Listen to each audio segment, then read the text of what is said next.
Thank you, Spencer.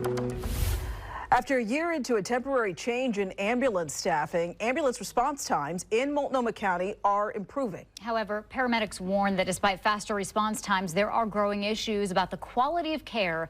Private medical transportation company AMR presented its findings at a Multnomah County board meeting this morning, sharing both positive and negative results. The good news is response times are recovering from their record low response rates in 2022, but there has also been a significant increase in vehicle incidents, community complaints, and serious safety events.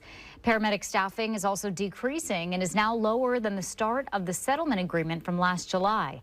And some EMS workers fear that speed is being favored over competency. Over the past 18 months, the focus of my work has shifted away from providing high-quality, compassionate care, our true mission, and toward meeting seemingly arbitrary metrics and navigating layers of oversight that often work against efficiency and safety.